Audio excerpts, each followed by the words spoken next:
മുറി ക്ലീൻ ചെയ്യുന്നതിനിടയിൽ ബോക്സുകളുടെയും ഷെൽഫുകളുടെയും ഇടയിൽ നിന്ന് പഴയ ഓർമ്മകൾ പോലെ ചെറിയ തിരികൾ കണ്ണിപ്പെട്ടിട്ടുണ്ടായിരുന്നു. പൊടി പിടിച്ച ആകെ അലങ്കോലമാക്കി കിടന്നിട്ടുള്ളവയായിരുന്നു അവ, ഉപയോഗശൂന്യമായവ. അവയെ നമുക്ക് വെറുതെ കളയാൻ പറ്റില്ലല്ലോ. അപ്പം ഒന്നുകൂടി പ്രകാശിക്കുവാൻ വേണ്ടിയിട്ട് അവയെ അതിമനോഹരമായിട്ടുള്ള ഒരു ചെറിയ ക്യാൻഡിലാക്കി മാറ്റാമെന്ന് വിചാരിച്ചു. നിറമില്ലാത്തവയ്ക്ക് നിറങ്ങൾ നൽകി പൊടിപടലങ്ങളൊക്കെ നമ്മൾ അരിച്ചു മാറ്റി കുറച്ച് നേരം ചൂടാറാൻ വേണ്ടി വെച്ചു. ഒരുപാട് നേരമൊന്നും ചൂടാറാൻ വേണ്ടി വെച്ചിട്ടുണ്ടായിരുന്നില്ല. പണ്ടൊക്കെ നമ്മളിത് നല്ല വൃത്തിക്കും വെടുപ്പിനും ചെയ്തുകൊണ്ടിരുന്നത്. ഒരുപാട് ചൂടാറുന്നതിന് മുമ്പ് ഒഴിച്ചത് കൊണ്ടാണെന്ന് തോന്നുന്നു ആ പ്ലാസ്റ്റിക് കുപ്പി നന്നായിട്ട് ഉരുകിയിട്ടുണ്ടായിരുന്നു.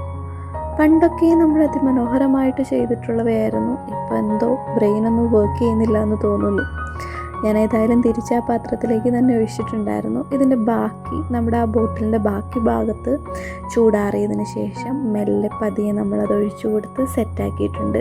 ഒരുപാട് പെർഫെക്ഷനൊന്നും ആയിട്ടുണ്ടായിരുന്നില്ല, എങ്കിലും നമുക്ക് ആവശ്യത്തിന് ഉപയോഗിക്കാൻ പറ്റുന്ന തരക്കേടില്ലാത്ത, വൃത്തികേടില്ലാത്ത ഒന്നാക്കി നമ്മളത് മാറ്റിയിട്ടുണ്ട്. ബായ്.